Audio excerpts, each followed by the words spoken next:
Graça e paz, professor. Graça e paz, Robson. É um grande prazer poder estar aqui participando dessa live.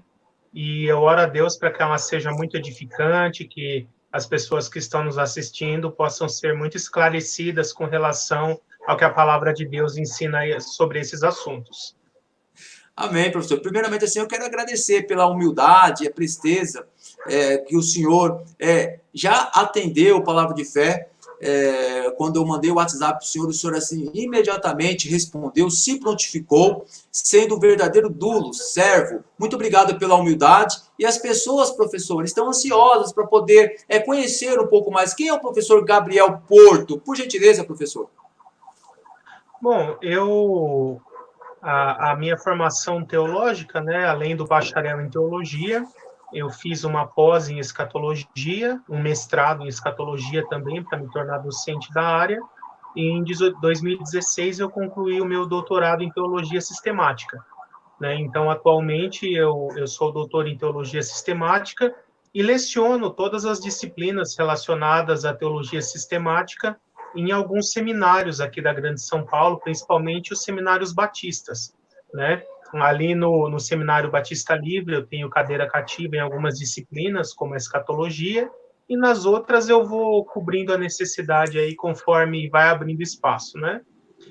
Eu sou pastor batista, né? Sou batista desde criança, mas durante o início da minha fase adulta, congreguei alguns anos também na Assembleia de Deus e outras igrejas pentecostais, né? Então, ao todo aí eu fiquei 8 anos no meio pentecostal e depois voltei para a Igreja Batista e aí sim fui ordenado pastor, né? Eu sou pastor desde 2012 e atualmente eu estou como pastor ajudante ali na primeira igreja batista em Vila Formosa, né, passando ali por um período de treinamento, digamos assim, para, no futuro breve, poder assumir uma congregação também. Amém. Eu quero, assim, parabenizar o senhor, pastor, professor, no caso, não sei se eu o verei ali no SBL, tendo visto que eu estou fazendo uma pós juntamente com os demais irmãos que estão nos acompanhando. Eu quero parabenizar o senhor pela postura que o senhor teve em relação ao 109 anos, né, que a Igreja Assembleia de Deus completou nessa semana, uma igreja histórica. Eu sei que ela não é tão histórica como as demais, mas uma igreja com grandes homens sérios, mulheres, pessoas que abdicaram, abriram mão de tantas coisas. Quem conhece a história das igrejas Assembleias de Deus? E eu fiquei muito feliz ali pelo posicionamento do senhor, pelo posicionamento do pastor Jamierson Oliveira. E nas redes sociais eu até fiz uma postagem que nós devemos nos unir neste momento e dar as mãos a homens como o reverendo Augusto Nicodemos, reverendo Ageu Magalhães, que esteve aqui no Palavra de Fé, Hernandes Dias Lopes, que respeitam linhas teológicas diferentes, porque eles sabem que são coisas secundárias e não interfere na salvação, inclusive nos saúdam como irmãos em Cristo. Eu gostei muito ali do posicionamento do senhor. Parabéns, viu, professor? Obrigado. Professor, vamos para essa grande celeuma acerca de arminianismo, calvinismo. Essa discussão é uma discussão que eu acredito que não terá fim. Isso é algo que vai ocorrer apenas com o retorno do nosso Senhor Jesus Cristo. Mas quando nós falamos acerca de arminianismo, as pessoas não conseguem compreender de onde ela se originou. Eu vou usar esse termo, professor, eu sei que às vezes as pessoas usam de forma pejorativa, não é o meu caso, é porque as pessoas conhecem dessa forma. Mas quem foi, assim, o autor, o tronco? Quem foi este homem? Quem foi Armínio, professor? Por favor. Certo. É importante nós entendermos o seguinte, que a doutrina que hoje nós chamamos de arminianismo, ela não começou com Armínio. Da mesma forma que a doutrina que nós chamamos de calvinismo também não começou com Calvino. Estes dois homens, o que eles fizeram, na verdade, foi estruturar um sistema da doutrina da salvação, da soteriologia, né, de acordo com a cosmovisão que cada um entendia ser mais bíblica, né, mas isso construindo a partir da herança teológica de várias outras pessoas. Então, por exemplo, nós chamamos de arminianismo, mas antes de Armínio, essa visão teológica era chamada de sinergismo. né? E aí nós tínhamos, até no período pré-reforma, pessoas que já defendiam essa doutrina. Por exemplo, Felipe Melanchthon, Erasmo de Roterdã, são pessoas que já defendiam o sinergismo antes de Lutero, né? Então eu posso dizer que em cada geração nós tivemos aí um calvinista de destaque, mas também tivemos um arminiano de destaque, né? Porque na época de Lutero ali já tinha o Felipe Melanchthon, né? Na geração seguinte já tinha o Erasmo de Roterdã. Então, depois isso, quem, digamos assim, estruturou a forma final, né, a forma completa desses sistemas, aí sim foram, por sua vez, Calvino e Armínio. Por isso esse sistema é chamado de arminianismo, mas ele não começou com Armínio, né? Armínio, na verdade, assim, ele foi um teólogo holandês reformado, ou seja, ele era da Igreja Reformada, do mesmo grupo da onde Calvino foi na geração anterior. E, embora muitas pessoas não saibam disso, eles não se conheceram, nunca houve um debate entre Calvino e Armínio, porque quando Armínio nasceu, aliás, desculpa, é isso mesmo, quando Calvino morreu, Armínio tinha 4 anos de idade, né? Então, Calvino morreu em 64, Armínio nasceu em 60, né? 1564, 1560. Então, eles não se conheceram pessoalmente. Armínio, ele teve contato com os escritos de Calvino. E a partir desses escritos, ele formou a sua base teológica, mas se aprofundando bem mais do que Calvino se aprofundou nesse assunto, ele começou a discordar dele em vários pontos e construir o seu próprio entendimento teológico a respeito da doutrina da salvação.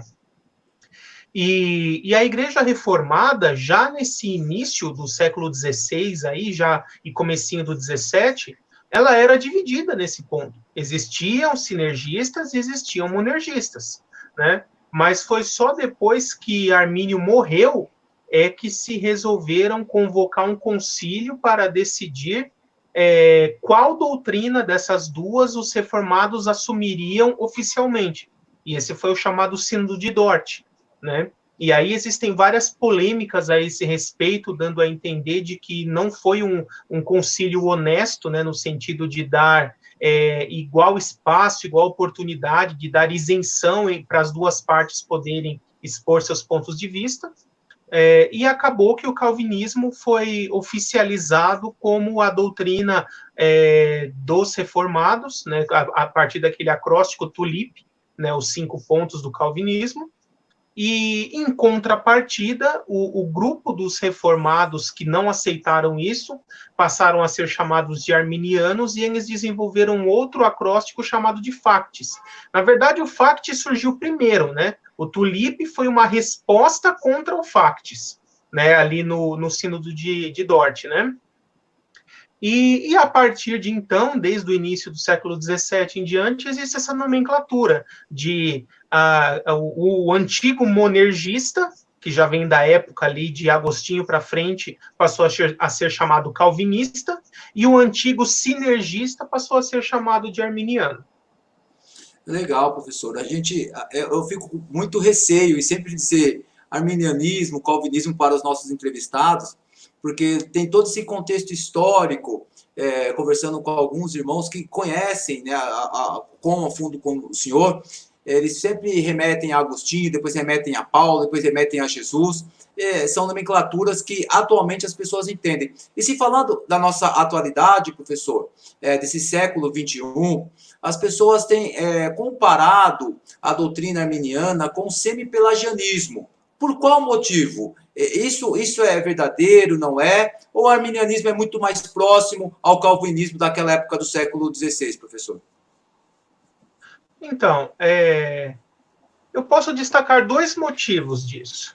Um deles é a ignorância do que seria o verdadeiro arminianismo, e isso não só por parte daqueles que são contra o arminianismo, mas também por parte de muitos que professam ser arminianos, mas não conhecem de verdade o que é o arminianismo, né? Então, eu teria que traçar aqui uma linha onde eu subdividiria em 4 partes. Sim, lógico. Aqui no extremo, nós teríamos o que é chamado de pelagianismo. Por quê?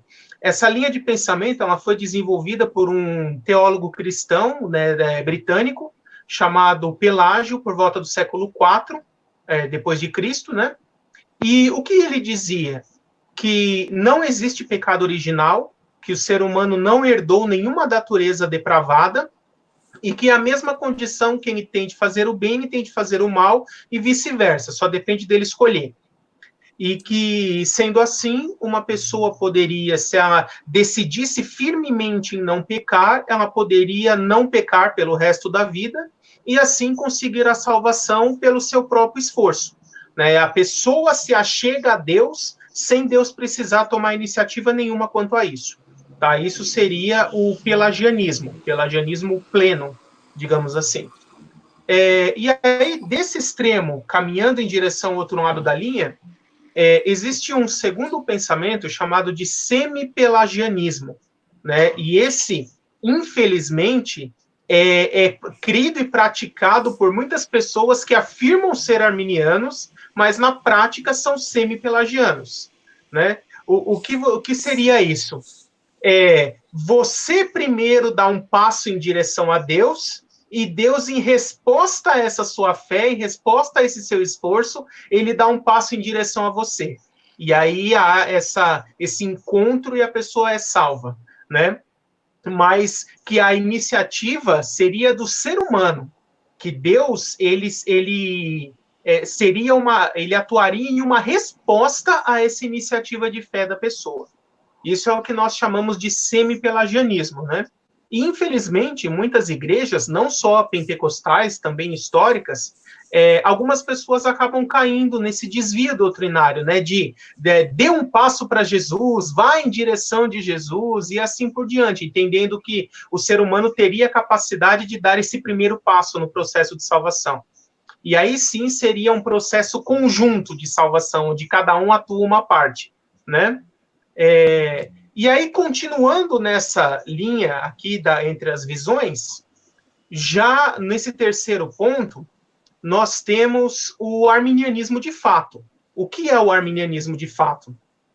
Deus, conhecendo a total depravação do ser humano, a total incapacidade do ser humano de se achegar a Deus por conta própria, devido a estar caído em estado de depravação por conta do pecado original, ele, de forma preventiva e antecipada, derrama sua graça sobre todos os homens, capacitando todos os homens a poderem crer em Cristo e no Evangelho quando lhes for pregado, né? Essa capacitação por meio da graça de Deus é realizada por meio do Espírito Santo.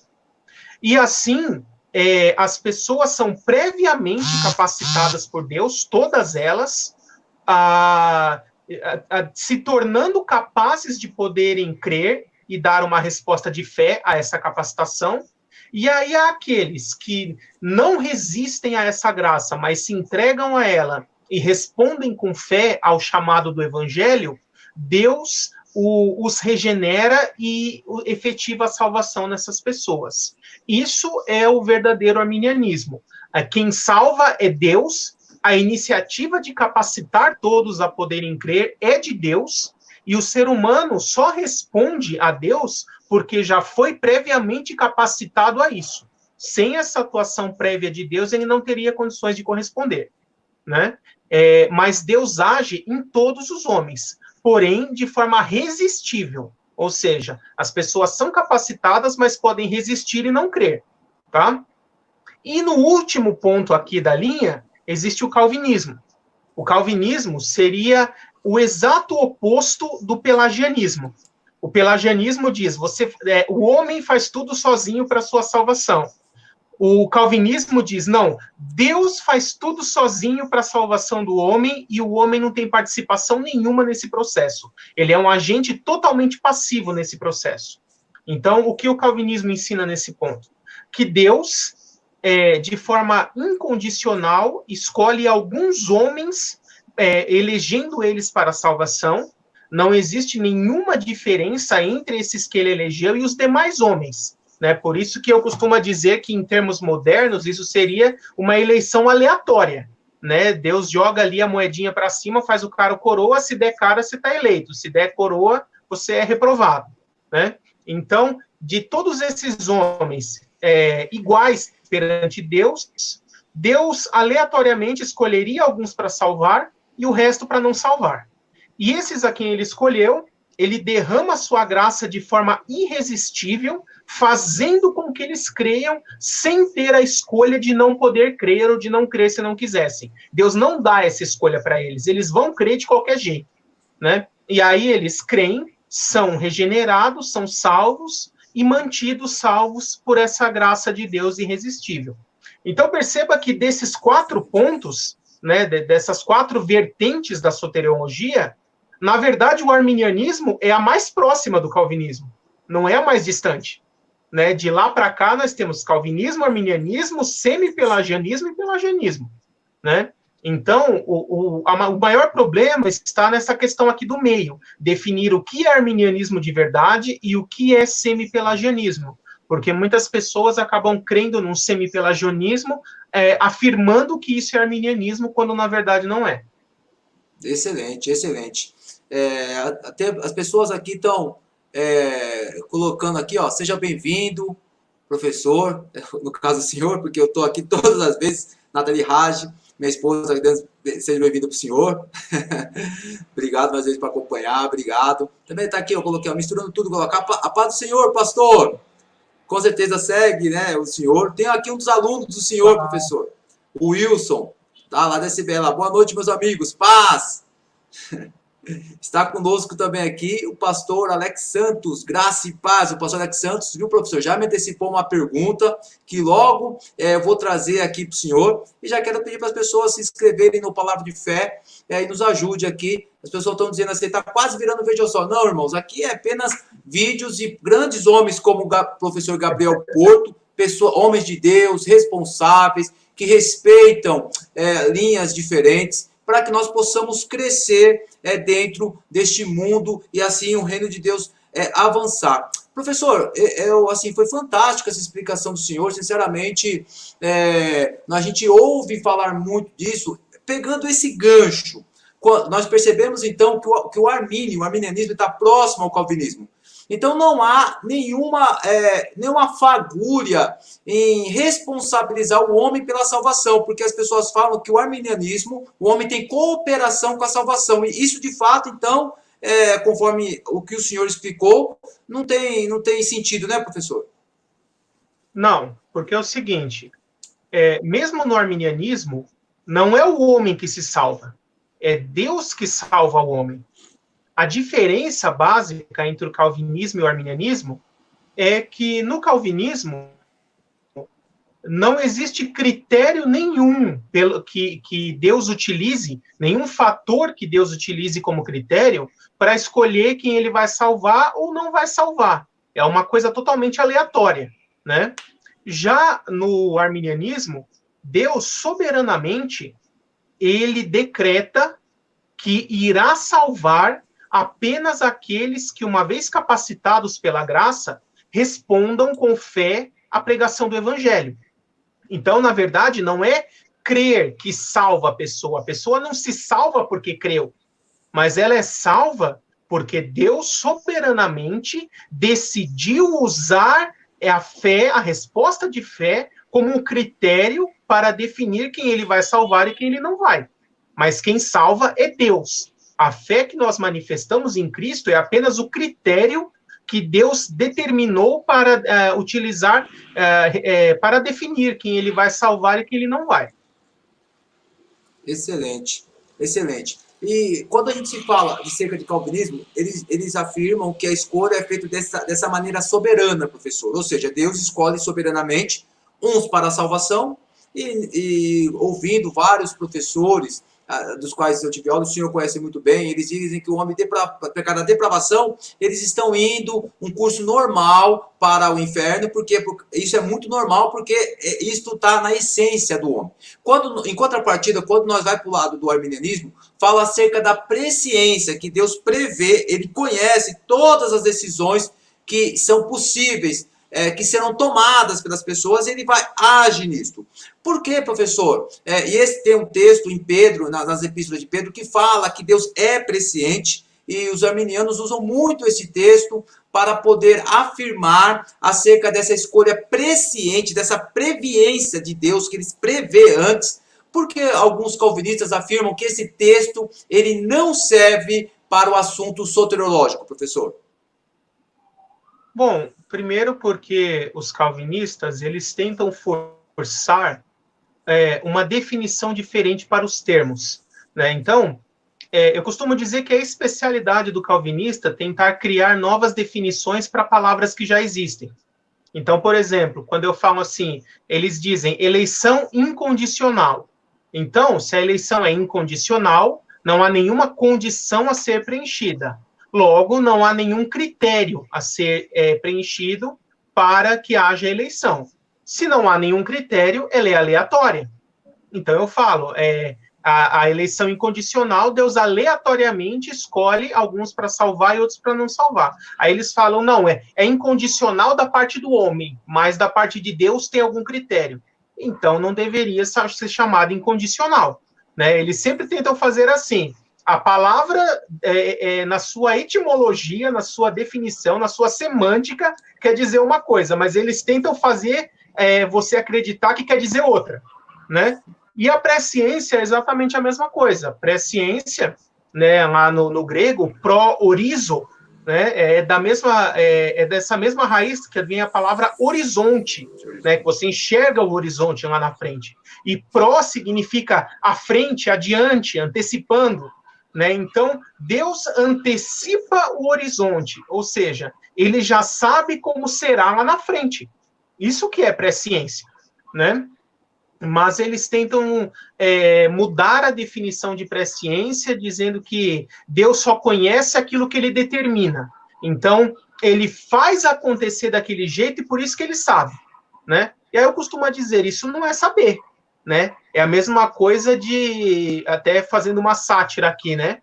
A pessoa vai ali no cartomante e o cartomante fala assim, você vai morrer daqui a 5 minutos. E aí ele fala assim, eu duvido que isso vai se cumprir, você é um charlatão. Aí quando passa os 5 minutos, o cartomante saca uma arma e dá um tiro no cara. Né? Aí ele fala, tá vendo como a minha profecia se cumpriu? Né? Então a presciência nos moldes calvinistas é exatamente isso. Deus só sabe o que vai acontecer porque ele vai forçar para acontecer daquele jeito. Caso contrário, ele não saberia. Como que Deus, segundo o calvinismo, Deus que coloca, que determina o futuro para as pessoas. Então, isso é um outro erro muito grande, na verdade, um engodo, né? A gente chama ali de um sofisma que os calvinistas tentam montar, dizendo assim, quem colocou o futuro lá para Deus ver?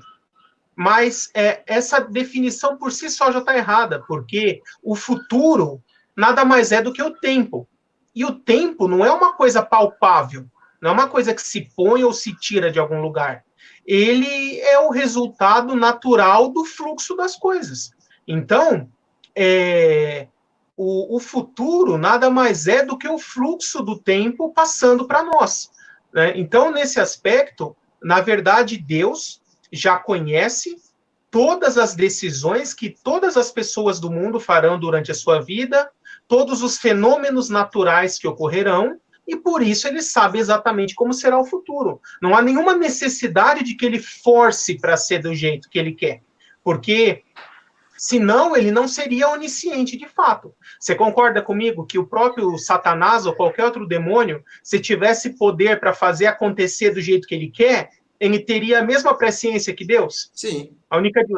porque fala, não, vai acontecer desse jeito. Aí ele chega lá e faz.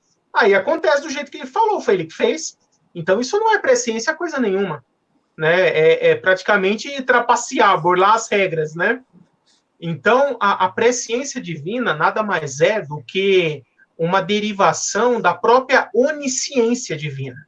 Porque a onisciência divina, eu até explico isso nesse livro aqui, o Entenda a Trindade, quando eu falo dos atributos divinos, capítulo 4, a onisciência ela é subdividida em 3 partes. A onisciência de Deus com relação às regras dessa criação, as leis naturais, toda a química, toda a física, toda a biologia, assim por diante.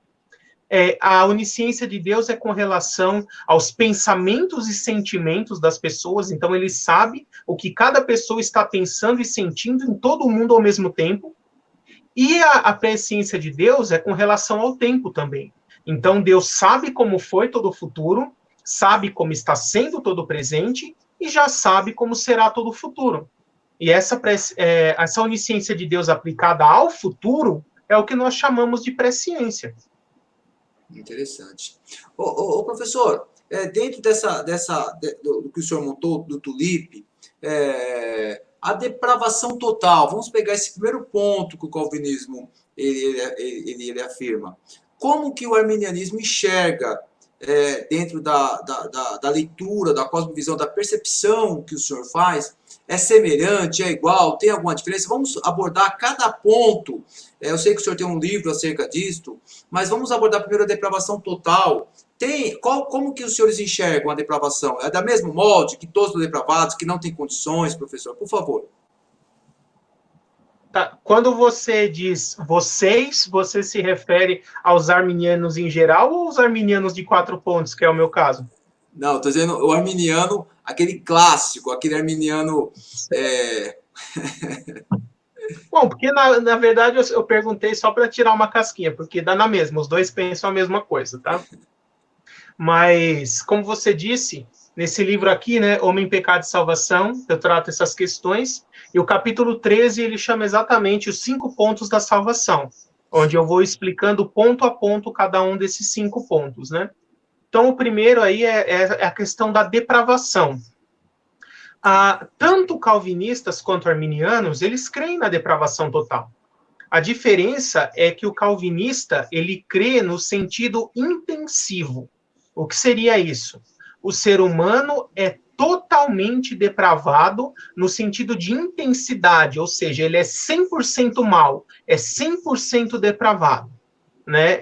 Então, ele nunca fará nada de bom em relação a coisas espirituais, tá? Já o arminiano, ele entende a depravação total no sentido extensivo. Ou seja, por que a depravação é total? Porque ela atingiu todas as áreas do ser humano. Então, eu poderia dizer que no calvinismo é um sentido mais vertical, né? Intensidade máxima. No arminianismo é um sentido mais horizontal. Então, o ser humano tem várias áreas, tem a sua mente, o seu coração, a área financeira, a área sexual, os relacionamentos interpessoais, a área espiritual. Então, todas essas áreas foram afetadas pela depravação, pela queda de Adão, né, pelo pecado original ali, a queda no pecado. De forma que o relacionamento que Deus tinha originalmente com a humanidade foi quebrado. E o ser humano, por si só, não tem condições de restaurar esse relacionamento. Então, na verdade, depravação total significa que o ser humano é capaz de fazer boas obras, mas não é capaz de se salvar por meio de boas obras, e nem de qualquer outra prática, seja meditação, conhecimento, enfim, né? Nenhuma prática do ser humano, nenhuma atitude do ser humano por si só é capaz de salvá-lo, é capaz de restaurar esse relacionamento entre ele e Deus, que foi quebrado lá em Adão, né? Mas isso não significa que o homem não possa se achegar a Deus, não possa crer em Deus. A gente vê isso em vários textos. Por exemplo, lá em Gênesis 3, Adão e Eva tinham acabado de cair no pecado, já estavam em estado de depravação. E aí, a Bíblia fala que Adão ouve os passos de Deus no jardim e ouve ele falando: Adão, cadê você? Ou seja, ele já estava em estado de depravação total, mas ele ainda conseguia ouvir Deus falando e conversar com Deus. A diferença é que o relacionamento ali estava quebrado, ele já não era mais filho de Deus, ele já não era mais um salvo ali naquele momento, né? Mas ele tinha condições de se achegar a Deus. Até porque, na geração seguinte, nós vemos ali em Gênesis 4, com Caim, né, quando ele começa a sentir aquele desejo de querer matar o seu irmão Abel, Deus vai falar para ele assim, olha, você está se queixando do seu próprio pecado, mas fique atento, o pecado jaz à porta, mas passando aquela ideia de como se tivesse um animal, uma fera ou alguém atrás da porta, pronto para dar o bote quando alguém abrisse a porta, né? Mas olha o que Deus fala para ele, mas cabe a você dominá-lo.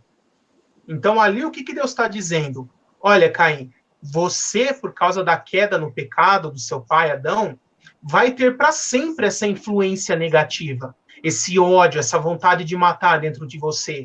Mas é obrigação sua se esforçar para dominar isso, para controlar isso, né? Então, é lógico que se Deus falou, é porque ele tinha condições de fazê-lo.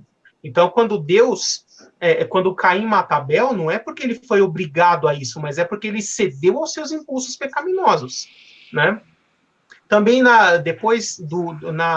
ali ainda em Gênesis 4, fala que quando nasceu Sete, naquele momento os homens começaram a invocar o nome do Senhor. Então perceba que mesmo em estado de queda, de depravação, eles queriam continuar buscando a Deus e tentando estabelecer algum tipo de relacionamento com Deus, né? Então a definição de depravação total no arminianismo é isso. O ser humano, ele é capaz de fazer boas obras. O que ele não é capaz é de se salvar por meio delas e de restaurar esse relacionamento com Deus que foi quebrado por meio do pecado original, por meio de boas obras ou qualquer outra prática. Ele é totalmente dependente da graça de Deus para isso. E é aí que entra a questão da graça preveniente. Deus, já sabendo dessa limitação do ser humano, e que se fosse mantido dessa forma, nenhum ser humano iria se salvar, Deus, de forma antecipada, derrama a sua graça sobre toda a humanidade, por meio da ação do Espírito Santo, capacitando todos a poderem crer. E isso já antes de Cristo, né? Quando Cristo veio, morreu na cruz por nós, é como se ele tivesse pagado o preço, digamos assim, para isso, né? Mas é interessante. Eu vou até abrir um parênteses para você poder entender melhor isso. Quando Jesus fala na cruz está consumado, ele fala tetelestai, em grego, né? Está ali no Evangelho. O verbo original ali, na sua raiz, é telestai, né? O verbo consumar, telestai. Mas existe esse tempo verbal no grego, que seria a forma atemporal.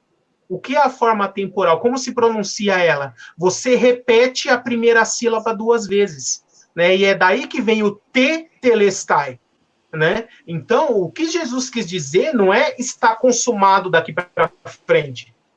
Ele quis dizer está atemporalmente consumado, ou seja, está consumado para todas as eras, para o passado e para o futuro, né?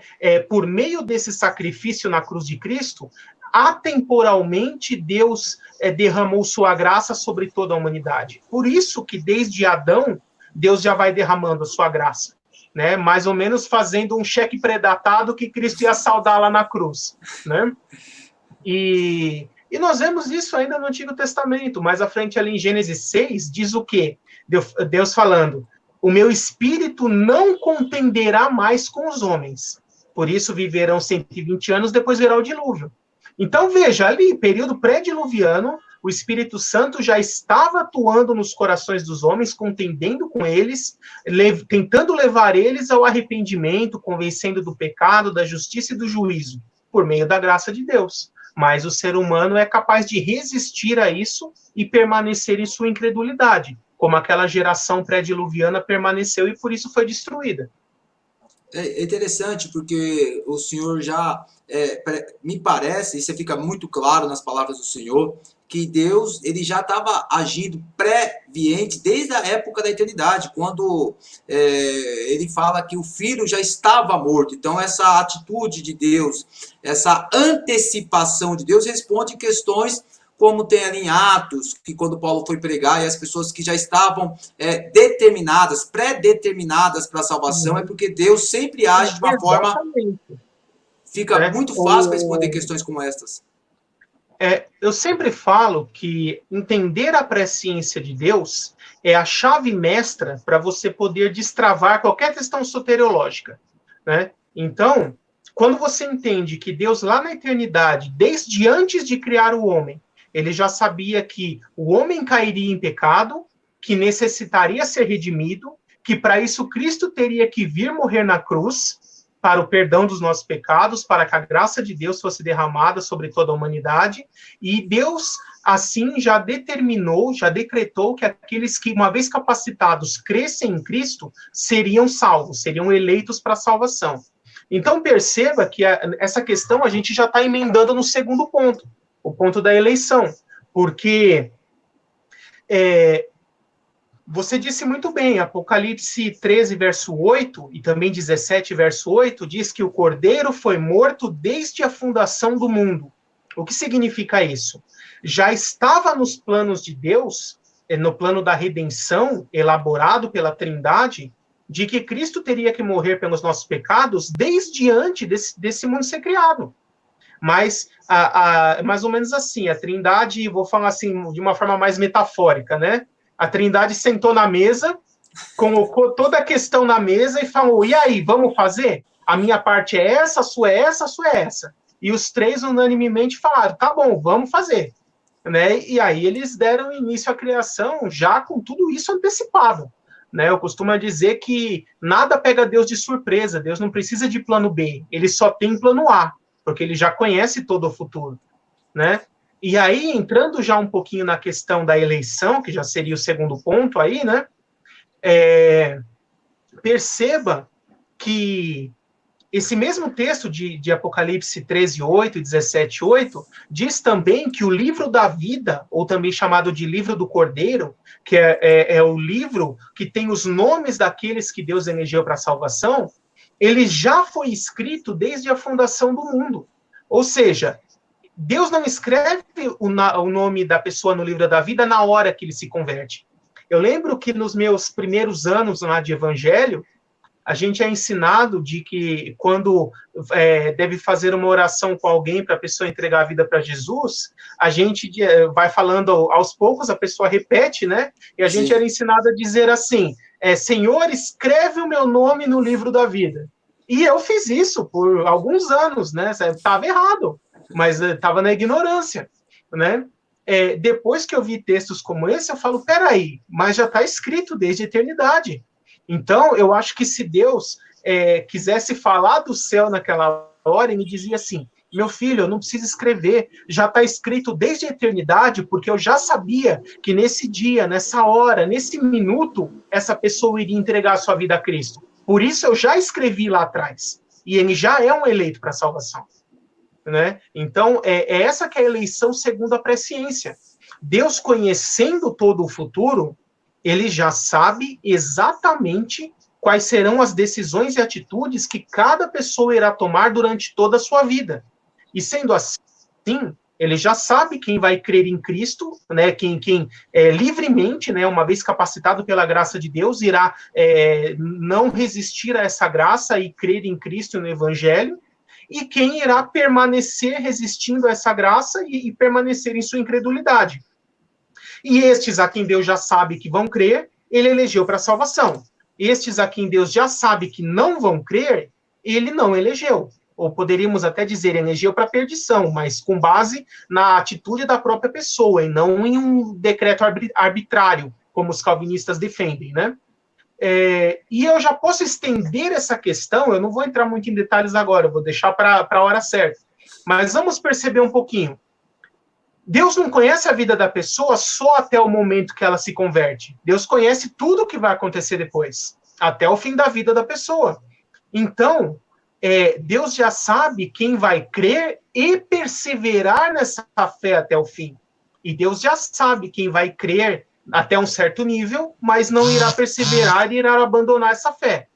E é baseado em todo esse conhecimento prévio que ele elege para a salvação. Então, na verdade, ele só elege para a salvação aqueles a quem ele já previu que irão crer e perseverar até o fim. Então, dentro dessa lógica, seria coerente dizer que a pessoa perde a salvação? Porque dizer isso implicaria em afirmar que Deus ou elegeu já sabendo que a pessoa ia abandonar, aí cai naquela brincadeirinha, né? Poxa vida, se eu soubesse, nem tinha escrito o nome, vou ter que apagar aqui, se agora vai ficar rasurado, né? Ou então cai num que a gente chama de teísmo aberto, de que, na verdade, Deus não conhece o futuro, precisa ficar acompanhando a vida das pessoas para descobrir. Então, quando a pessoa se converte, ele vai lá e escreve. Aí ele fica acompanhando a vida da pessoa para descobrir se ela vai perseverar até o fim. E aí, quando ela persevera até o fim, ele fala, ufa, não vou precisar apagar. Agora, se ela cai, abandona, apostata, ele fala, poxa vida, vou ter que apagar o nome dela. Se eu soubesse, não tinha nem escrito, né? Então, perceba que a questão da preservação e da perda de salvação, ela está intimamente ligada à presciência de Deus. Mas eu falo um pouquinho mais sobre isso daqui a pouco. Ah, professor, é engraçado. Estou aqui rindo porque o senhor acabou fazendo um link de todos os pontos de uma forma assim tão clara, tão simples, que falta às vezes assim para algumas pessoas.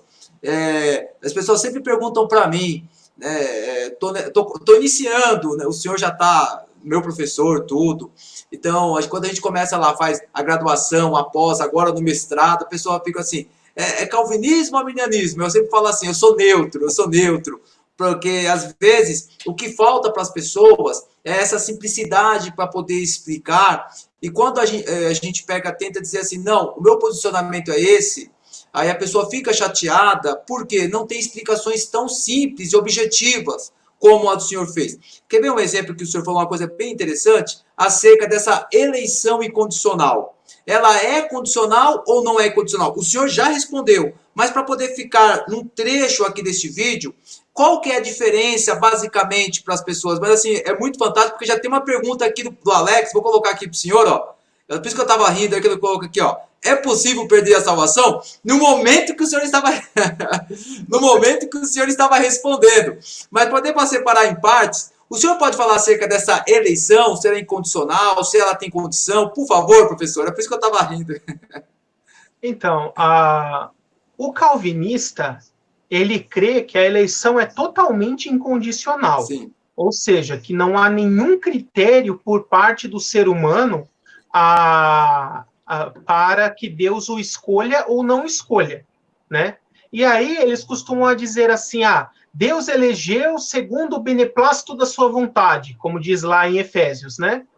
Mas no arminianismo, Deus também elegeu segundo o beneplácito da sua vontade, porque a gente não pode misturar o poder, a autoridade que Deus tem para eleger para a salvação, a sua soberania para escolher quem ele quer salvar, do critério que Deus usa para escolher, né? Seria, até esses dias, uma pessoa começou a discutir comigo e usou um exemplo ridículo, porque ele falou assim, é a mesma coisa o presidente, ele pode escolher quem ele quiser como ministro, sem nenhuma influência, a escolha é dele, ele é soberano para decidir. Aí eu falei assim, eu disse para ele, concordo 100%, mas você acha que o presidente escolhe totalmente aleatoriamente? Então, por exemplo, ele pega 6 candidatos, um dadinho e joga o dadinho para cima. O número que cair é o que vai virar ministro, né? Não, claro que não. Ele tem critérios para decidir quem ele vai escolher. Então, assim, nós não podemos misturar a soberania de Deus com o critério da eleição, né? É uma falácia de calvinistas contra arminianos dizer que nós negamos a soberania de Deus ou rebaixamos ela de alguma forma. De forma nenhuma. Nós cremos que é Deus que salva, é Deus que elege para a salvação, isso é uma escolha 100% de Deus. Mas nós cremos que Deus tem um critério para decidir quem ele quer escolher e quem ele não quer escolher. O calvinista não, ele defende uma eleição 100% aleatória. Não há diferença nenhuma entre o salvo e o perdido, e Deus simplesmente escolhe um e não escolhe o outro, né? E aí a gente cai num problema que chama de acepção de pessoas, né? Pedro vai dizer que Deus não faz acepção de pessoas, mas o Deus calvinista faz, porque todas as pessoas são igualmente condenadas ao inferno, Não há nenhuma diferença entre elas. Por que Deus, podendo salvar a todos, escolhe salvar só alguns? Se não há critério nenhum para isso. Não faz nenhum sentido. Segundo a Pedro 3,9, por exemplo, nos diz que Deus é paciente e longânimo, querendo que todos se arrependam e sejam salvos. Então, se o critério estivesse só na própria vontade de Deus, ele salvaria a todos, né? Ele não deixaria ninguém se perder. Então, tem que existir algo que Deus utilize como critério para decidir quem ele vai salvar e quem ele não vai. Algo que esteja no ser humano. E aí que nós vemos diversas vezes na Bíblia que a salvação é pela fé. Então é muito claro qual é esse critério. O critério é manifestar fé em Cristo e no Evangelho. Esse é o critério que Deus soberanamente decidiu usar para determinar quem ele elegeu para salvar ou não elegeu para não salvar, né? Então, o arminiano, ele crê assim, uma eleição condicionada à fé prevista. E eu poderia dizer, não só fé, mas fé e perseverança. A perseverança é parte da fé, né? E já o calvinista, não, ele defende uma seleção aleatória. Muito legal mesmo, professor. E quando o senhor já citou o texto de Pedro e acerca dessa vontade de Deus, embora ela não vai se concretizar por uma questão de rejeição ou não a esse amor tão infinitamente inexplicável, quando se trata da expiação, eu vejo muitos debates, inclusive ali em João, que está Cosmos, né, que significa o mundo. Essa expiação, ela é ilimitada ou ela é limitada ao determinado grupo dos eleitos? Então, primeiro eu vou explicar como o calvinista entende, né? Ele entende que é assim, pelas pessoas por quem Cristo morreu, os pecados delas foram perdoadas, a expiação foi feita e elas estão salvas. Eles entendem já num sentido 100% efetivo, 100% eficaz, né? Então, para eles, dizer que Cristo morreu por todos implicaria em universalismo, porque se Cristo tivesse morrido por todos, todos seriam salvos. Essa é a lógica calvinista. Sim. Porque eles entendem expiação no sentido eficaz, no sentido efetivo da coisa, apenas, né?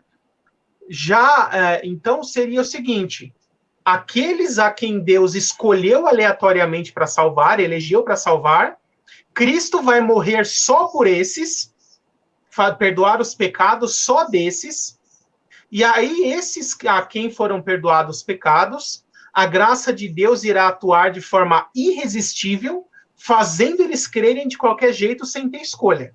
A lógica do calvinismo é essa, né? E uma vez que a graça foi irresistível para fazer eles crer, também será irresistível para preservá-los. E por isso eles não vão perder a salvação. Então, essa é a lógica dos pontos calvinistas. Agora, quando nós chegamos no arminianismo, nós entendemos que a expiação dos pecados, ela afeta a humanidade em dois níveis, né? Porque tem vários textos que dizem que Cristo morreu por todos, né? Aí os calvinistas costumam dizer, todos não são todos, não quer dizer todos de verdade, quer dizer todos os tipos de homens, né? Todas as classes sociais e assim por diante, sim, né? Mas, olha aqui, por exemplo, o que diz Romanos 5, versos 18 e 19, ele diz assim: assim como uma só transgressão resultou na condenação de todos os homens, assim também um só ato de justiça resultou na justificação que traz vida para todos os homens. Então, aqui, Paulo, ele está contrapondo o pecado de Adão com a expiação dos pecados feita pela morte de Cristo. Então, o que a Bíblia está nos dizendo? Ela está dizendo que a expiação dos pecados em Cristo afeta a humanidade nas mesmas proporções que o pecado de Adão afetou.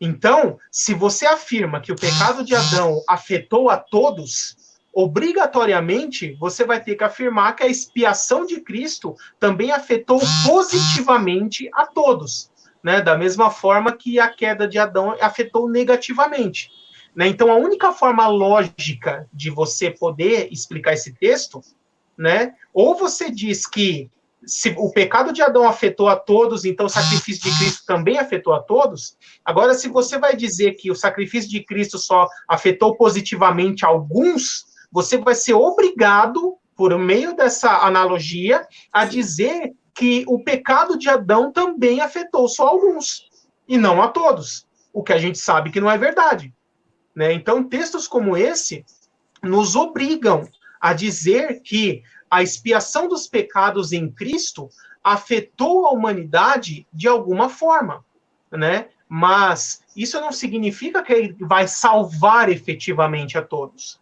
porque nós entendemos que os benefícios da expiação de Cristo se dão em duas etapas, em duas fases, né? Então, qual é essa primeira fase, no sentido que Cristo morreu por todos? Ele morreu por todos para que Deus derrame a sua graça sobre todos, capacitando todos a poderem crer e dar uma resposta positiva de fé à pregação do Evangelho.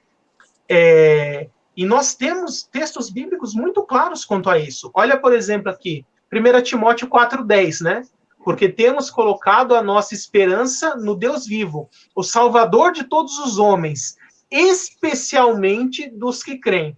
Então, esse texto aqui é uma dinamite na cabeça do calvinista, porque se ele é de todos, especialmente dos que creem, significa que esse todos também abrange os que não creem, né? E João também fala isso, não é só Paulo. 1 João 2,2, olha o que ele diz. Ele, né, Cristo, é a propiciação pelos nossos pecados, né, os dos crentes. E não só pelos nossos, mas também pelos pecados de todo o mundo. Né? Então, não é só expiação pelos dos crentes, mas também de todo mundo. Logo, esse todo mundo abrange também os não crentes. Né? Por isso, nós precisamos entender que, em algum sentido, a expiação dos pecados afetou todos os homens positivamente, que é o que ela permitiu o derramamento dessa graça de Deus preventiva. Mas ela, num segundo nível, para aquele que responde com fé à pregação do Evangelho, é que ela se torna eficaz para perdão dos pecados e salvação. Né? Então, nós entendemos que a expiação dos pecados ela atua em dois níveis. O primeiro nível é capacitador e sobre todos os homens. E estes que, uma vez capacitados, respondem com fé, aí sim, num segundo nível, ela é salvadora, mas só para estes que responderam com fé. Muito interessante. O senhor falou acerca da graça prevenente de Deus. O calvinismo ele afirma a graça irresistível, que ela não pode ser irresistível. Eu fiz uma pergunta uma vez em aula. Eu perguntei para um professor se a graça irresistível ela é bíblica ou sistemática? Porque me parece que alguns textos as pessoas rejeitam essa graça, como exemplo ali de Atos capítulo 7, no momento que Estevão prega o evangelho ali aos judeus. Qual que é o posicionamento arminiano acerca disso, professor? Por favor. Então, é interessante, né? É o que você falou, no calvinismo ela é irresistível. A quem Deus escolheu, ele vai derramar a graça e a pessoa vai crer de qualquer jeito, ela não tem escolha, é goela abaixo, né? A gente até brinca, a pessoa crê na marra, né? Nós costumamos até brincar, né? Que Apocalipse 3,18 na Bíblia calvinista não está escrito lá, eis que estou à porta e bato, está escrito, eis que estou à porta e arrombo. Eu não quero saber se você vai abrir ou não, né? A gente brinca com isso, né? Que o Jesus arminiano bate na porta, o Jesus calvinista chega metendo o pé. É reintegração de posse, vem com a reintegração de posse. Exatamente, é tropa de choque, mete o pé na porta e vão para dentro. É isso mesmo. Mas veja, né? Os calvinistas eles se apoiam em textos, por exemplo, como João 6,44, que diz assim: ninguém pode vir ao Pai se aquele que. Ninguém pode vir a mim se o Pai que me enviou não o trouxer, né? Algumas traduções não usam trouxer, usam atrair, que é o termo mais correto, tá? Porque essa palavra no grego é o termo helko. E helko, ele pode ser usado como arrastar, num sentido assim forçoso, né? Mas ele é primariamente usado no sentido de atrair. Por exemplo, se nós pegarmos textos do Antigo Testamento, na Septuaginta, que é a tradução em grego, né, do Antigo Testamento, por exemplo, Jeremias 31:3, diz assim: o Senhor lhe apareceu no passado, dizendo, eu o amei com amor eterno, com amor leal a atrair. Né? Esse atrair é helco, ali na Septuaginta. Né? Já pensou que legal você traduzir? Com amor leal te arrastei. Né? Vai ficar parecendo aquele desenho do Homem das Cavernas, né? Que ele vem com um porrete, dá na cabeça da mulher e puxa pelos cabelos, né? Sim. Também Oséias 2,14. Agora vou atraí-la, vou levá-la para o deserto e falar-lhe com carinho. Né? Agora imagina você traduzir como arrastar aqui, né? Agora vou arrastá-la para o deserto. E aí vou falar com carinho. Então perceba que o termo helco, né, ele é atrair, ele não é arrastar. Ou seja, não é uma coisa contra a vontade da pessoa, é uma atração persuasiva, em que ele vai convencendo aos poucos. Essa é a ideia ali de João 6,44, né? E isso se contradiz com o que o próprio calvinista ensina, porque o mesmo Jesus lá de João 6, em João 12:33, é assim, mas eu, quando for levantado, ou seja, na cruz, né, atrairei todos a mim. E aí, como é que fica? Então, se o atrair fosse arrastar contra a vontade, esse texto aqui ensinaria universalismo, né? Atrairei todos a mim, arrastarei todos para mim. Então, teria que afirmar que Cristo salvou todo mundo, né? Então, na verdade, a graça de Deus, ela não é irresistível, né? A diferença básica do calvinismo e arminianismo é isso. A graça de Deus no calvinismo, ela é irresistível, mas só sobre alguns. E no arminianismo, ela é para todos, mas pode ser resistida. Eu até acho muito engraçado, né, para não dizer assim, incoerente, pessoas que chamam o calvinismo de doutrina da graça, ou doutrinas da graça.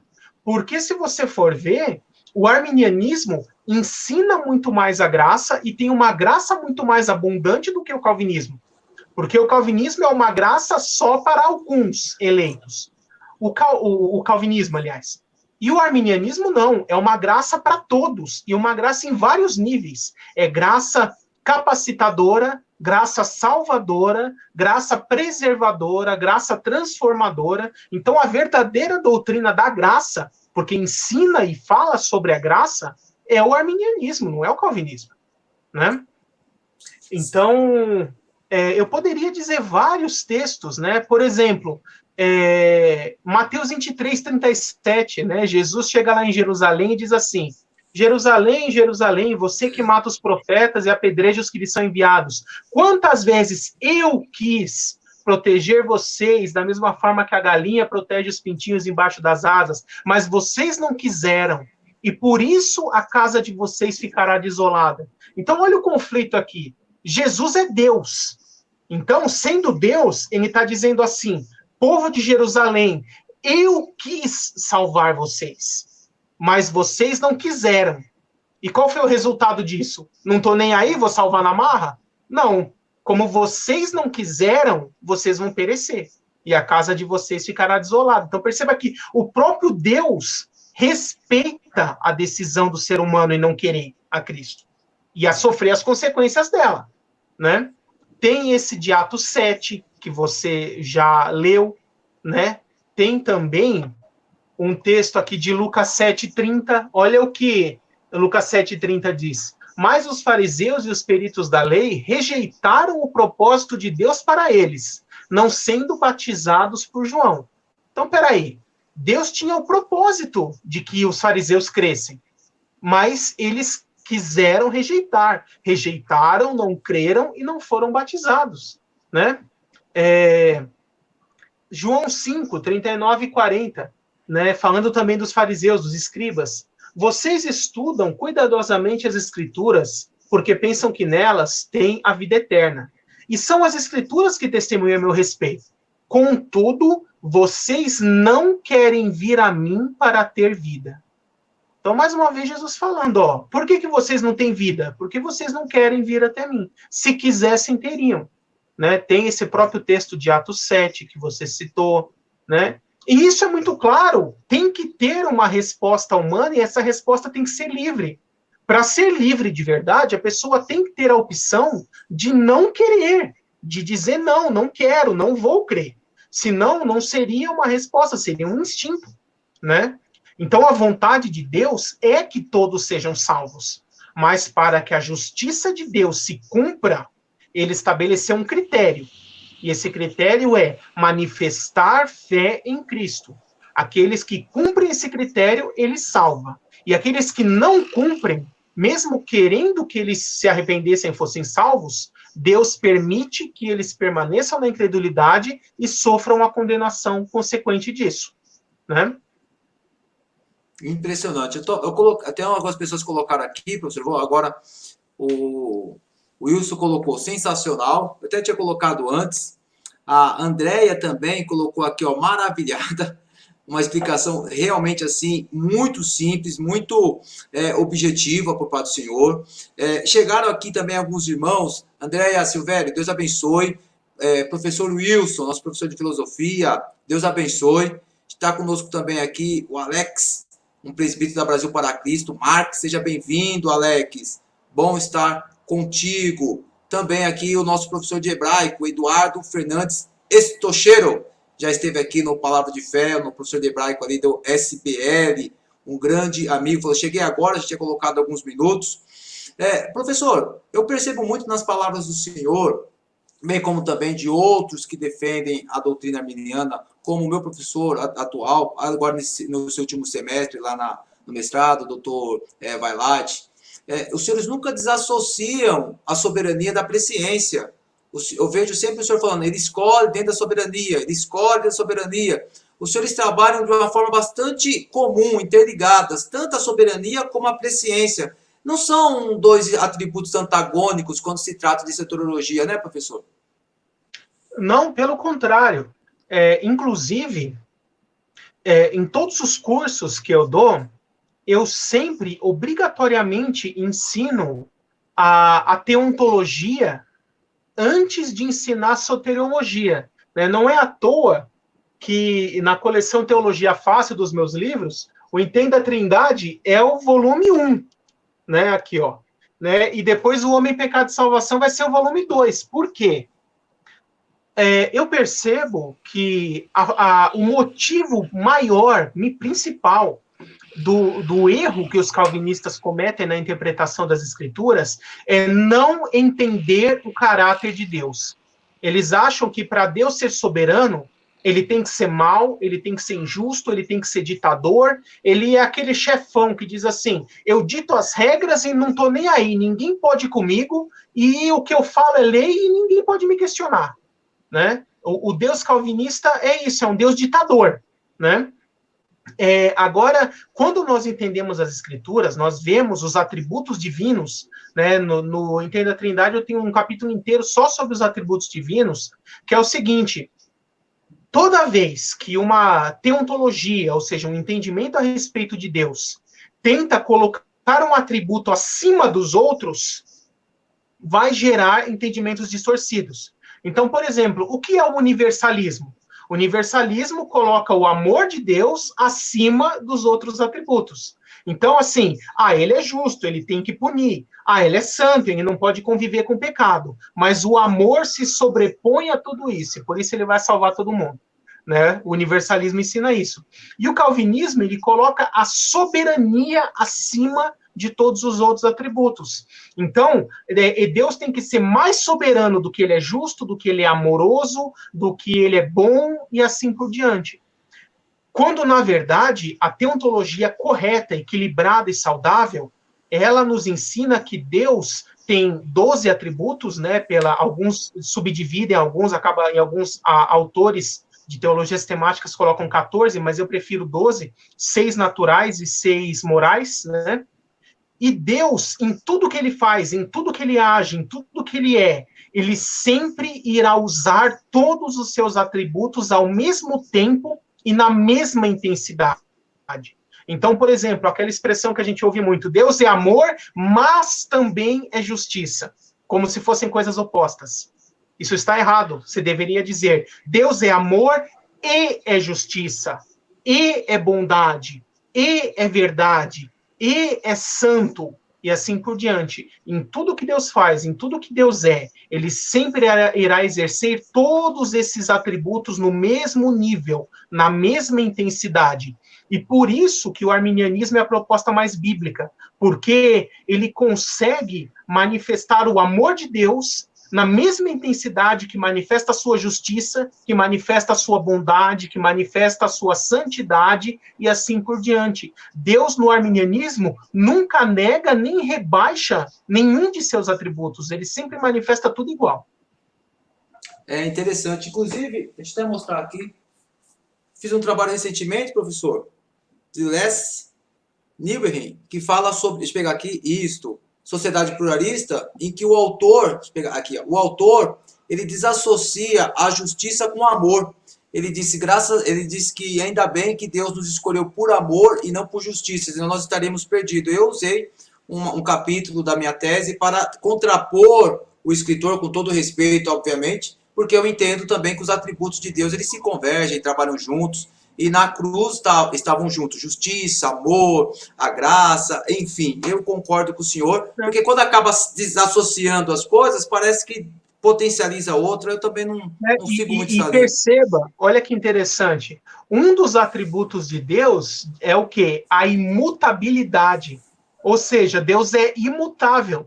Não é o que está lá em Malaquias 3? Eu, o Senhor, não mudo e por isso vocês, povo de Israel, não são destruídos? Ou Tiago 1,17, né? Toda bondade, todo dom perfeito vem do Pai das luzes, em quem não há sombra de variação. Então, se Deus acordasse um dia mais amoroso, no outro dia mais justo, no outro dia mais soberano, ele estaria mudando. E Deus não muda, Deus é imutável. Então perceba que essa ideia do calvinismo, né, de um dia sou justo, outro dia sou amor, ela vai contra a própria imutabilidade de Deus. Por isso que eu falo, se o calvinista tivesse estudado teontologia antes da soteriologia, ele não seria calvinista. E é por isso que em todos os bons seminários, o estudo da teontologia vem obrigatoriamente antes da soteriologia. Você pode ver lá, por exemplo, no SBL, que a pessoa sempre vai estudar doutrina de Deus 1 e 2 antes de doutrina do pecado e doutrina da salvação. Porque ela é base um para o outro. Sem entender quem é Deus e como ele age, como ele é, como a pessoa vai entender como ele salva? Sem entender como ele é. Deixa eu fazer uma pergunta para o senhor, dentro dessa, abrir parênteses. Se a pessoa estudasse a teologia bíblica, basicamente, antes da teologia sistemática, também não ajudaria? Porque quando nós estudamos a teologia bíblica, nós estudamos ali a teologia do livro, o autor, o sentido original, a sincronia histórica, toda a cultura, tudo que envolveu, todo o enredo, alguns textos que são usados por algumas pessoas, como exemplo ali em Jonas, capítulo 2, verso 9, que as pessoas afirmam que Jonas fala que de Deus é a salvação, porém ali é um aspecto terreno, não é soteriológico. Jonas estava na barriga do grande peixe, como também Romanos, né? Todo teólogo tem que escrever, eu tenho pretensão de escrever um dia sobre Romanos, porque é uma coisa assim, é uma divisão de fracos fortes entre gentios e judeus convertidos, e ali Paulo começa a sintetizar, fazer uma simetria, começa com Abraão, depois chega, por fim, até Jacó. Será que a teologia bíblica, ela também ajudaria nesse aspecto que o senhor fala? Depois a sistemática, entende primeiro o livro, depois vamos sistematizar, organizar os textos, professor? Olha, eu acho que isso depende muito de como a sistemática foi montada. Porque, não fazendo críticas, não vou nem citar nomes aqui, mas existem sistemáticas que elas abordam o tema de trás para frente. Eles pegam o tema da sua forma mais robusta e depois vai esmiuçando até a forma mais simples. Quando na Bíblia acontece o contrário, né? Porque a vantagem de se estudar a primeira teologia bíblica, que você falou, é o quê? Você entende o processo de revelação progressiva. Porque a Bíblia, ela não foi revelada sistematicamente tudo de uma vez. Né? Então, por exemplo, Deus não chegou para Moisés e falou, senta aqui, Moisés, agora eu vou falar um livro inteiro para você sobre doutrina do pecado. Escreve tudo aí. Né? Deus foi revelando um pouquinho para cada autor bíblico, em cada geração, no decorrer da história. Então, estudando a teologia bíblica, vendo livro por livro, você consegue ver assim, olha, qual foi a primeira menção, o conceito mais simples a respeito desse assunto? Ah, aqui, foi nesse livro. E depois, depois no livro tal, ele já vai um pouquinho mais além, já fica mais completo.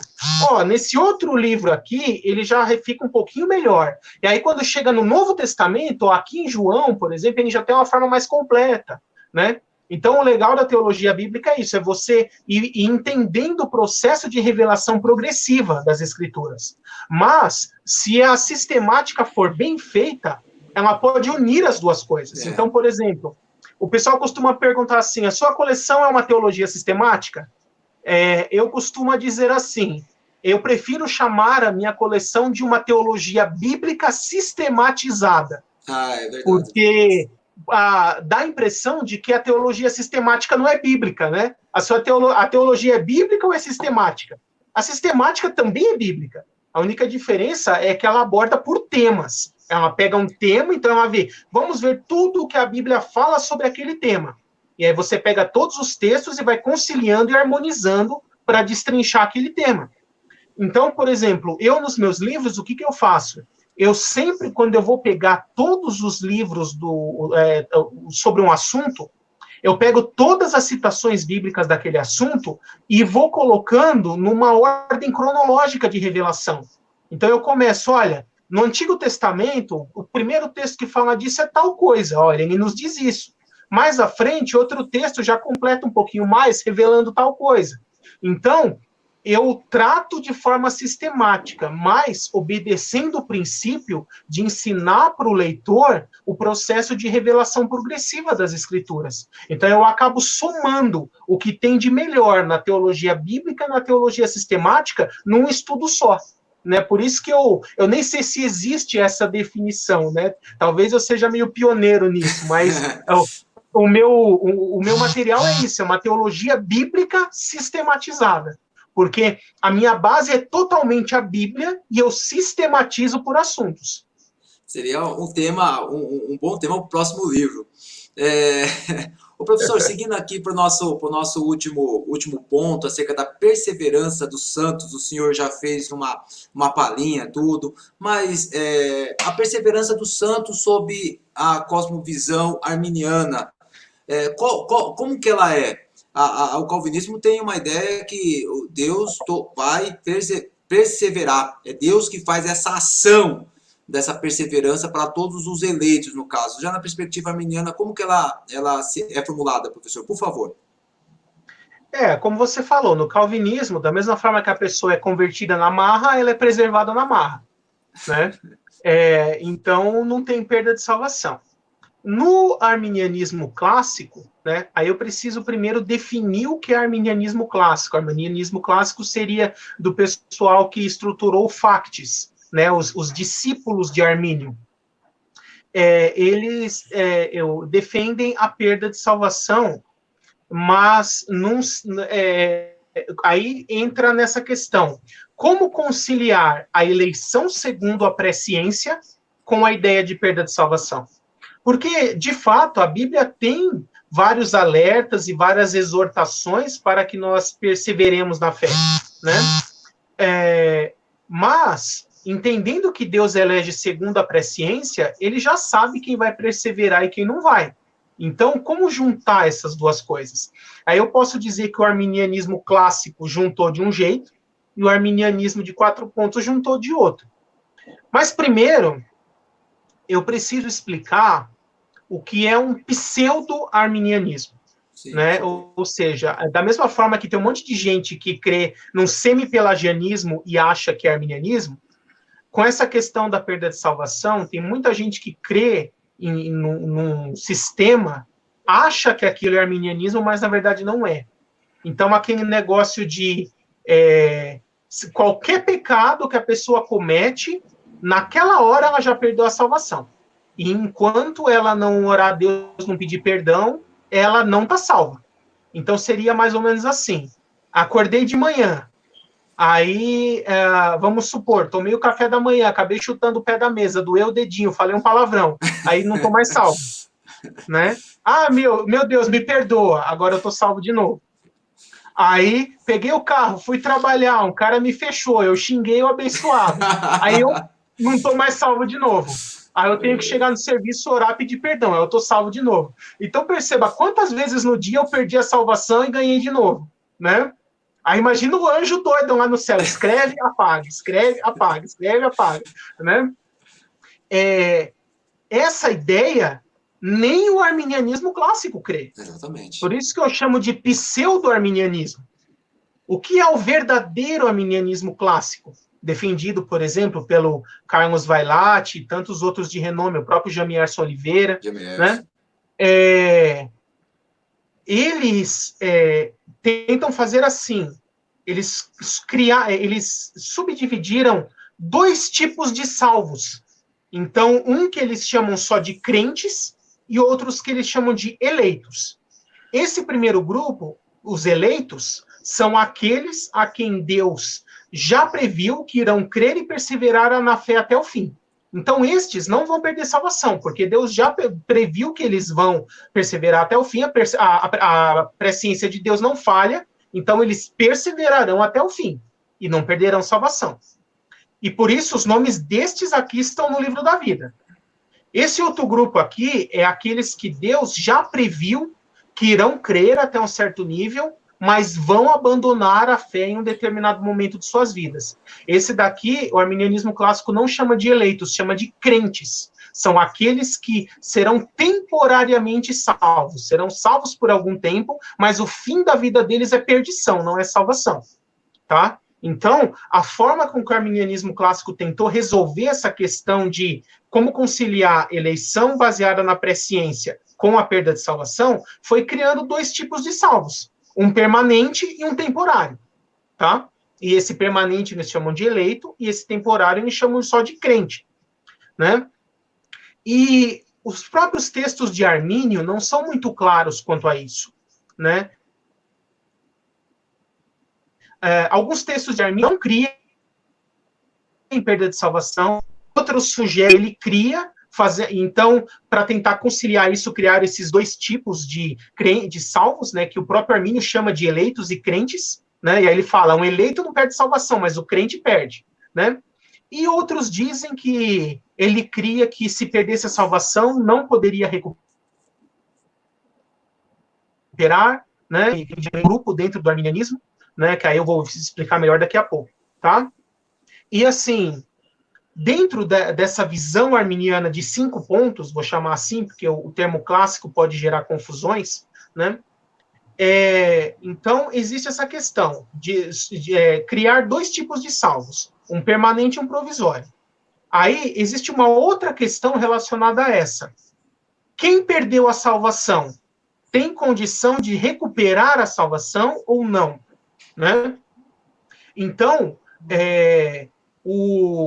um grupo entende a partir de textos, por exemplo, como Hebreus 6, versos 4 a 6, que quando a pessoa se apostata, abandona a fé em Cristo, passa a viver como ímpio, como se Deus não existisse, ela está selando o seu destino de perdição, o Espírito Santo não agirá mais nela, e ela fica com o que a Bíblia chama de mente cauterizada, e não tem condição de recuperar a sua salvação, né? Isso é o calvinismo, isso é o arminianismo mais do Armínio. Agora nós temos o arminianismo wesleyano, que alguns podem até chamar de wesleyanismo, né? Que ele é uma forma de arminianismo que Wesley, né, desenvolveu, e ele entende que a pessoa pode sim perder e recuperar a salvação várias vezes durante a vida. Tem textos de Wesley que ele afirma isso, né? E baseado em textos, por exemplo, como Romanos 11, se eu não me engano, verso 32 em diante, onde ele fala que aqueles que foram cortados, se crerem, podem ser reenxertados à videira, né? Então, existe até dentro do arminianismo de 5 pontos, essas 2 subdivisões, né? Uma que crê que se perdeu a salvação por apostasia, não tem mais chance, e a outra, que é aquele que perdeu a salvação pode recuperá-la se voltar a crer, tá? Isso é que o arminianismo clássico ensina. Agora, nós, os batistas, principalmente os batistas do Brasil, da Comissão Batista Brasileira, nós cremos numa forma de arminianismo chamada de arminianismo de 4 pontos. O que significa isso? É um arminianismo que nos 4 primeiros pontos é igualzinho ao clássico, são esses que eu já expliquei, depravação total extensiva, eleição condicionada à fé prevista, expiação limitada, graça irresistível. Mas no último ponto, nós entendemos que se a eleição é baseada na presciência de Deus, e a presciência já sabe quem vai perseverar, e ela não falha, então, verdadeiros salvos são só os eleitos. Então, nós voltamos de novo nesses mesmos 2 grupos. Os que vão perder salvação, os que não vão. O de 5 pontos chama um de eleitos e outro de crentes. E ele diz, esses 2 grupos são de verdadeiros salvos, mas um vai perder a salvação, o outro não. Já o arminiano de 4 pontos, ele vai dizer, verdadeiros salvos são só os eleitos. Porque foi esses que Deus previu que irão perseverar, foi esses que Deus elegeu, foi esses que Deus escreveu o nome no livro da vida. Esses aqui, como Deus não escreveu o nome no livro da vida e não elegeu, aos olhos de Deus, eles nunca foram salvos. Eles podem ter conhecido o evangelho, experimentado até um certo nível, mas não chegaram a nascer de novo para ser transformados e, de fato, ser salvos, né? E nós temos vários textos para definir isso. Por exemplo, lá em Mateus 13, Jesus fala da parábola da semeadura. Ele fala da semente que foi lançada no solo, e aí ele fala de 4 tipos de solos em que a semente cai. A primeira é o que caiu à beira do caminho, e as aves comeram. Aí ele fala que esses são os que ouvem a palavra e não creem. São os ímpios, que nunca se converteram. Depois, o segundo grupo é aquele que cai entre as pedras. Ele nasce, germina, mas logo ele seca e morre porque não tem raiz. E aí Jesus explica que estes foram aqueles que de início receberam o evangelho com alegria, mas depois de um tempo desanimaram. Ou seja, são aqueles que tiveram uma reação somente emocional, aquele oba-oba. A pessoa teve uma reação emocional, né, a palavra atingiu o coração, mas não atingiu a mente. E aí, quando ela foi confrontada em momentos difíceis, ela abandonou. Esse não é um verdadeiro salvo. É apenas alguém que experimentou o evangelho, né? Aí o terceiro grupo, aquele que cresceu entre os espinhos, né? Então, a Bíblia fala de um que cresceu entre os espinhos, ele germinou, mas ele não cresceu, não desenvolveu, não produziu frutos. E Jesus compara esse àquele que tem uma fé apenas racional, apenas intelectual, apenas teórica. Então, ele afirma crer, mas ele não produz frutos, né? E lembrando que na Bíblia, frutos é arrependimento, é mudança de vida, mudança de caráter, mudança da prática de vida. Então, a vida dele não muda, ele continua vivendo como se fosse um ímpio. Ele não luta contra o pecado, ele não se esforça para viver uma vida que agrada a Deus, né? Ele não faz nada. Então, esse também não é um verdadeiro salvo. E aí, o 4º tipo de solo, que Jesus chama de terra boa, esse é o verdadeiro salvo, né? Que a Bíblia fala que ele cresceu, germinou, floresceu e frutificou com perseverança, né? O texto bíblico está escrito exatamente isso. Então, as características do verdadeiro salvo são essas, ó. Além de crescer, germinar e crescer, ele vai frutificar e ele vai perseverar. Essas são as características do verdadeiro salvo. E aí eu poderia citar vários outros textos, né? O capítulo 14 do Homem, Pecado e Salvação é só sobre esse assunto, então eu explico a questão do livro da vida, textos que parecem sugerir que Deus apaga o nome, mas na verdade não apaga, de que Deus tem mais de um livro, não é sempre, toda vez que se fala de um livro na Bíblia, não é do livro da vida que está falando em todas as vezes, né? Eu falo da questão se Saul era um verdadeiro crente que perdeu a salvação ou não. Eu falo também sobre o que é a verdadeira fé, o que é a fé salvadora, quem são os falsos cristãos, os falsos crentes, né? Jesus explica isso muito bem naquela parábola do trigo e o joio, que todas as igrejas têm falsos crentes misturados com os verdadeiros. Eu falo da parábola da árvore boa e da árvore ruim, as características do falso cristão. Eu falo de vários textos que mostram a doutrina da preservação dos santos. Então, nós encontramos a doutrina da preservação nos ensinos de Jesus, nos ensinos de Paulo, no ensino de João, no ensino de Pedro, no ensino de Tiago. Praticamente todos os textos apostólicos falam sobre a doutrina da preservação dos santos. Mas nunca é uma preservação contra a vontade da pessoa ou na marra. Na verdade, é o contrário, ela é somada à vontade da pessoa, que sozinha seria insuficiente. Então, eu costumo dizer o seguinte, por exemplo, Judas 24, né?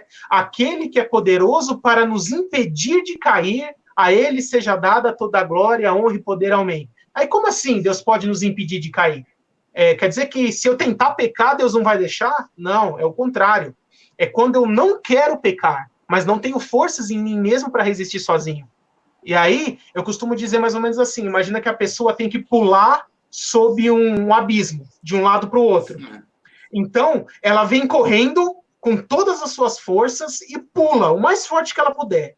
Mas mesmo essa força máxima dele é insuficiente para ele chegar do outro lado. Então, Deus, vendo o esforço dele, reconhecendo o esforço dele, é como se ele soprasse um vento forte nas costas dessa pessoa e desse um empurrãozinho. E aí ele consegue chegar do outro lado. Isso é a preservação. A pessoa quer lutar contra o pecado, mas sozinha ela não consegue. Então Deus ajuda, ele completa esse esforço, conseguindo fazer com que ela seja preservada. Glória a Deus. Maravilha. Professor, o senhor citou alguns livros. O nosso Wilson Martins até colocou aqui no começo, já pediu o meu, deu risada, professor Wilson. Nós estamos caminhando aqui, professor, para o final da live. O senhor apresenta os livros do senhor sempre mencionou tudo, colocou. Apresenta agora com bastante calma os livros que o senhor escreveu acerca da Trindade. Pode apresentar no canal, por favor, professor. Vai ficar o vídeo aqui, mais pessoas vão ver posteriormente. Por favor. Tá ok. Bom, essa é a coleção Teologia Fácil, é uma coleção, como eu falei, de teologia bíblica sistematizada, né? E ela é composta por 4 volumes. O primeiro volume é esse aqui, o Entenda a Trindade. O segundo é o Homem, Pecado e Salvação. O terceiro é o Manual Prático de Escatologia. E o quarto é o Anjos, Demônios e Igreja. Então, no primeiro, eu trato de 4 disciplinas. O estudo completo sobre a pessoa do Pai, que é a teontologia. Então, eu falo dos atributos divinos, nomes de Deus, como Deus se revela, como ele age na história, né? Tem a segunda sessão, a Cristologia, o estudo sobre Cristo. Então, eu falo sobre os nomes de Cristo, os títulos, a natureza. Interessante. Natureza divina, a natureza humana, como ele concilia as duas naturezas, a obra redentora, manifestações de Cristo no Antigo Testamento, que muita gente tem dúvida, é um assunto bem polêmico. A terceira sessão fala sobre a doutrina do Espírito Santo, né? Então também falam de nomes, títulos, símbolos do Espírito Santo, a obra dele no Antigo Testamento e no Novo, a personalidade dele, que ele é uma pessoa, a divindade do Espírito Santo, o fruto do Espírito Santo, os dons, né? Eu explico aqui como é a visão pentecostal, como é dos dons, de uma forma bem isenta, sem tomar partido, apenas explicando como é cada um e os textos que embasam, né? E também falo sobre a doutrina da Trindade, a Trindade revelada desde o Antigo Testamento, de forma parcial, pelo princípio da revelação progressiva, até o Novo Testamento, e como ela se desenvolveu na história, nos pais da igreja, tudo.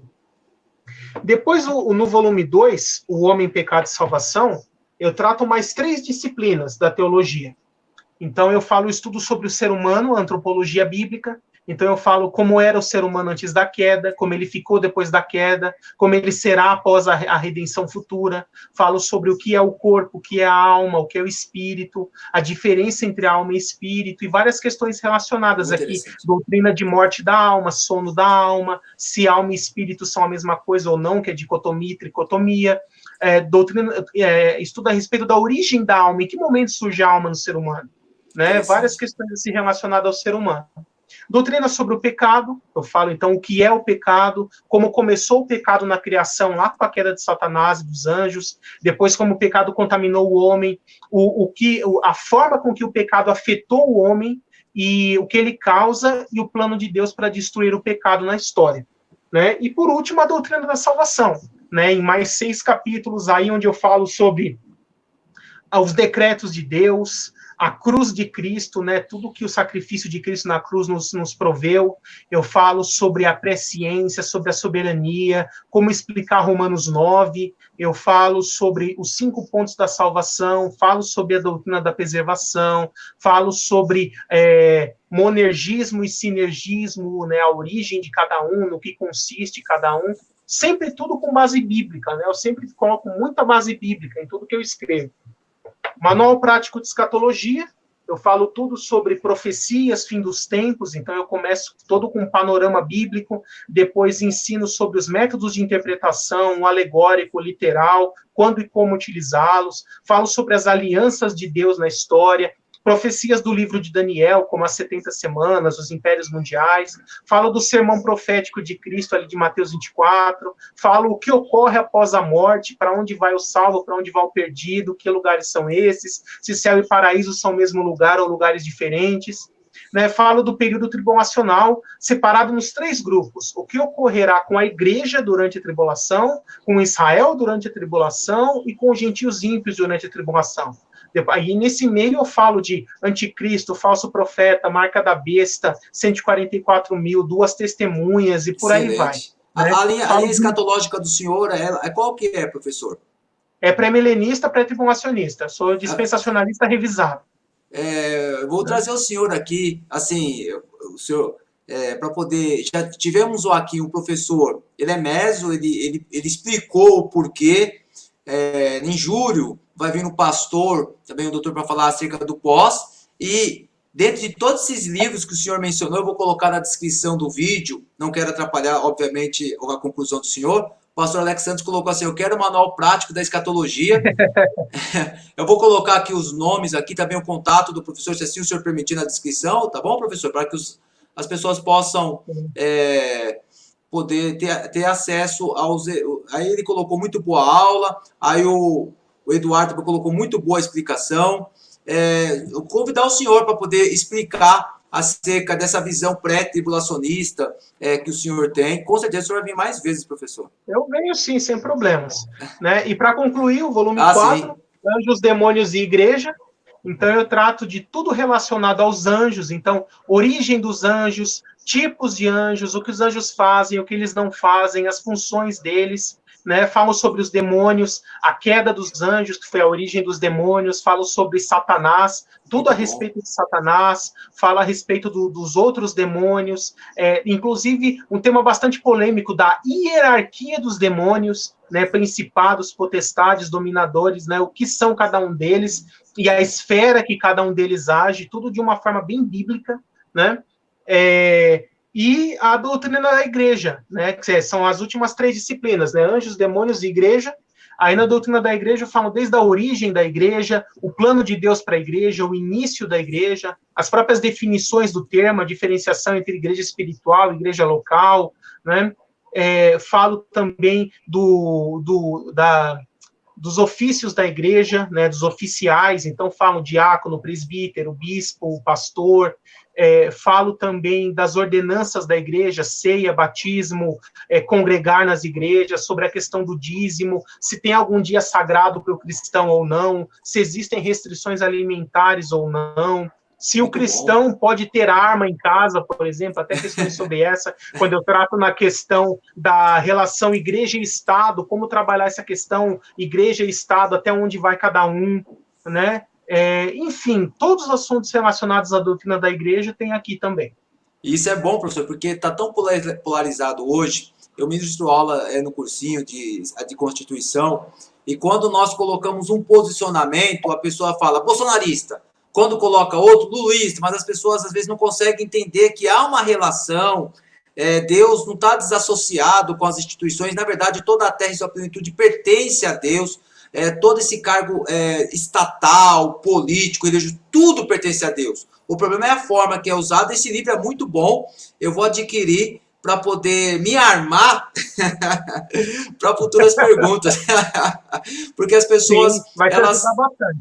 As pessoas, às vezes, elas têm certos pressupostos, elas não se permitem poder debater ideias. Eu falo aqui que no Brasil, se tem uma coisa que não existe, é debater ideias.